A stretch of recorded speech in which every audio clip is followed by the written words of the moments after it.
Hi guys, this is Atco. Hey guys, you vinyl community guys.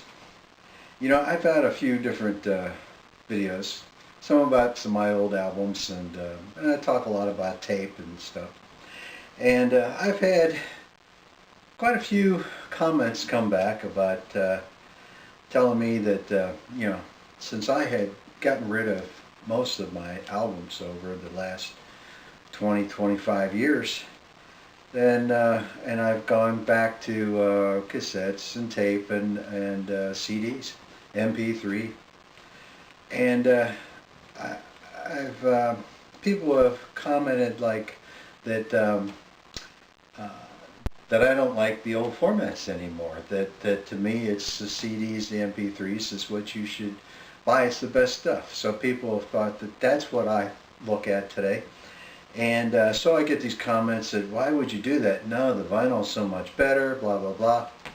Hey guys, I'll tell you, and I think I've mentioned this in a few of my other videos as well, that if you've got some of the good old vinyl equipment, good speakers, and you took good care of those vinyl records, there's nothing better. That is the best way to say sound, not your brand new CD and all that stuff. It's still the best. And I agree with that. I used to have great equipment. I used to have great speakers.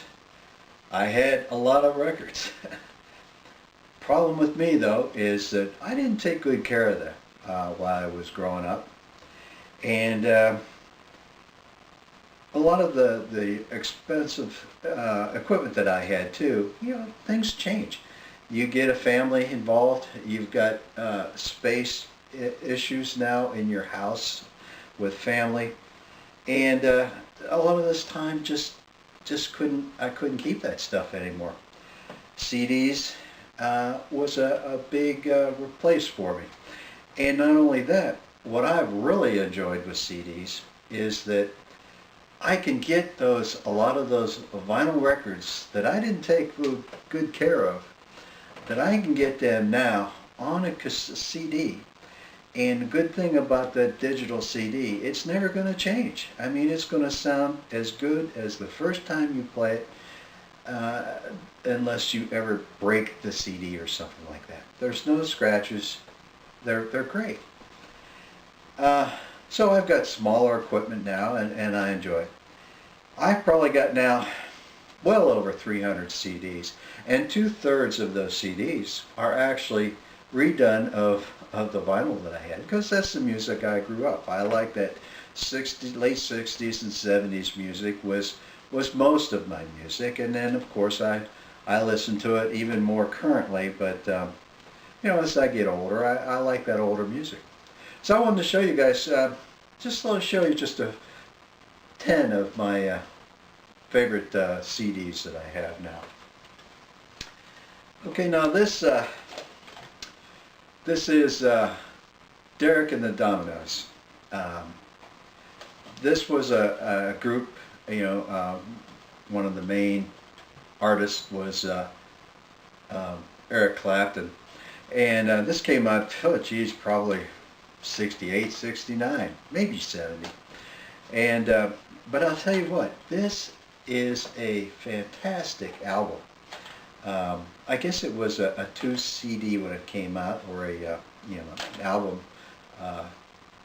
But of course the big hit at that time was called Layla. I've got on cassette as well, and I probably got that first at a cassette, so that would make that probably be around 1970, I guess, 71 maybe. Anyways, was glad to get this CD of that particular album. Now this one of the more current ones, not current today, but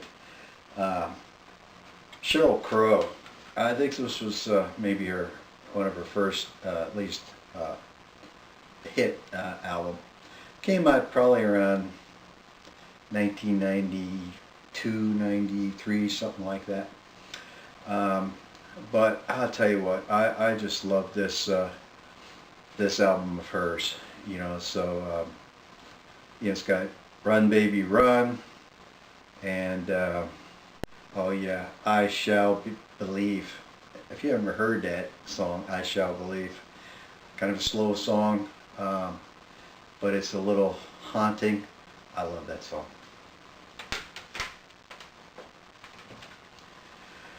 Okay, Deep Purple,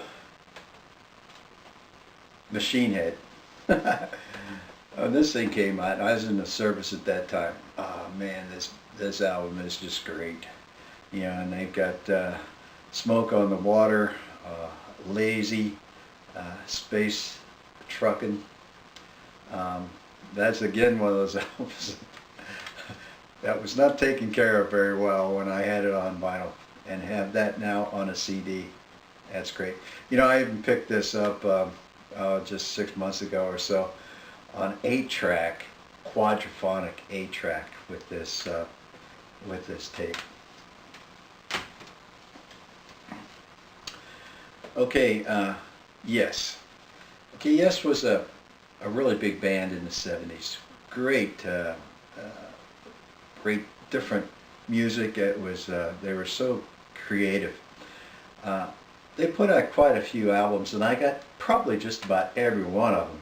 And then, of course, I saw this one time on one of probably Walmart, something like that, and it was called Classic Yes. It just had like some of the top hits they ever had on there. And I got that too, because we're going to throw that onto a CD and listen to it. You're going to get nothing but the best of those.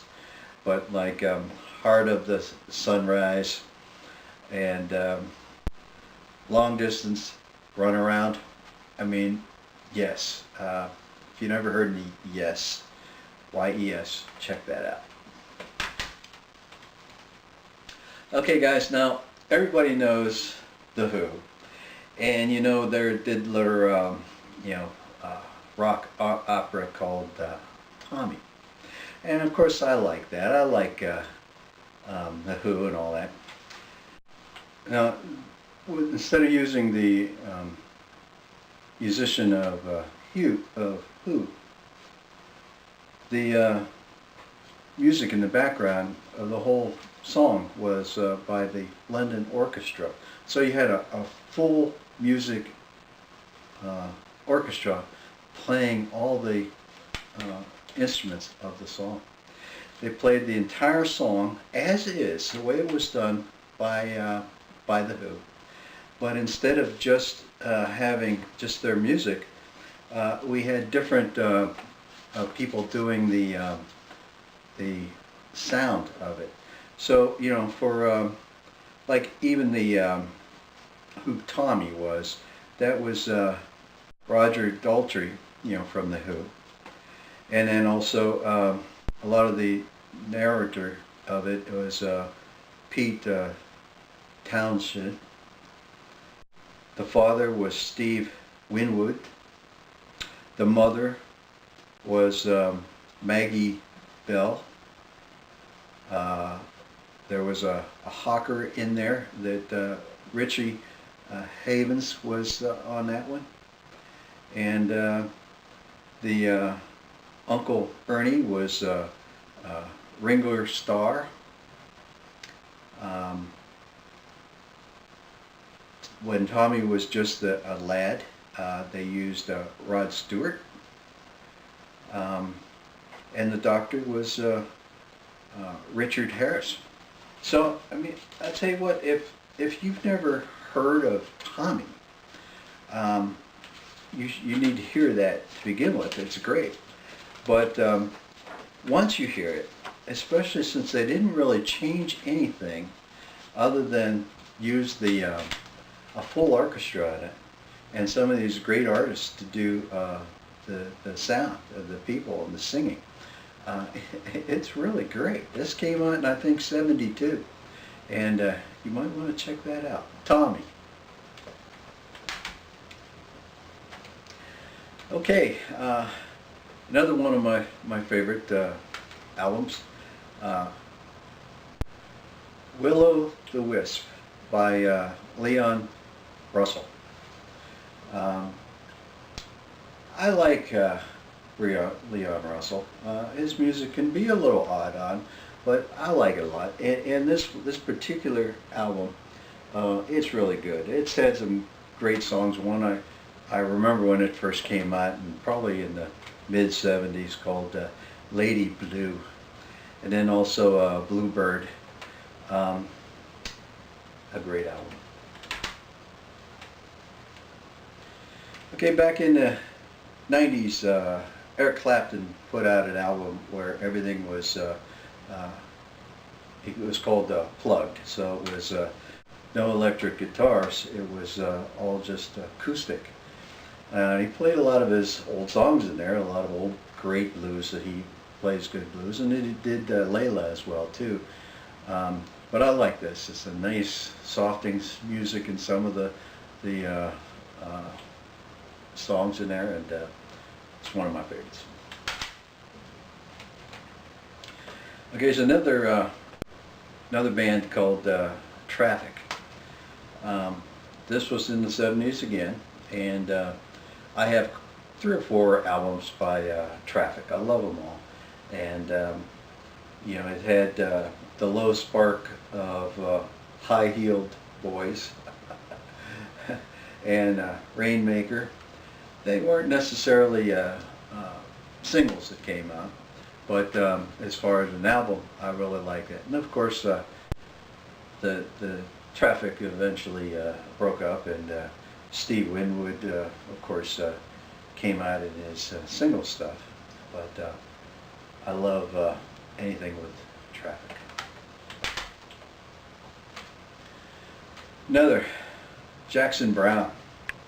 I got some Jackson Browne as well, some on 8-track, some on cassettes. This was all my favorite, called Running on Empty. One particular song on there, The Road, and of course Running on Empty. A good album, Jackson Browne. And just finally, I like the Beatles, of course. I like just about all of the artists when they came out singles. But I got this one, a whole collection of John Lennon. And I guess this would have probably been a 2 CD at one time, or a good album.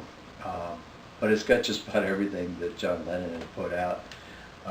I play this quite often. This is very good. Alright, so yeah, I still like vinyl, and I still kept at least 150 of my own, because I just can't let them go. I've had them for my life, you know.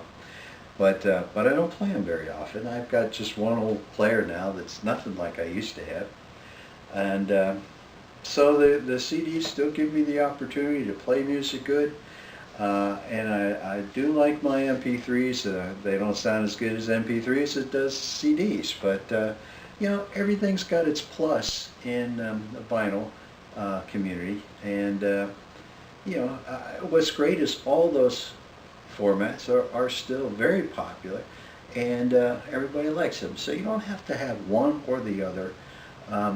Use whatever you use in order to enjoy your music. So that's what I wanted to bring up, and that's all I'm going to talk about. I'll see you guys. This is Atco, signing off.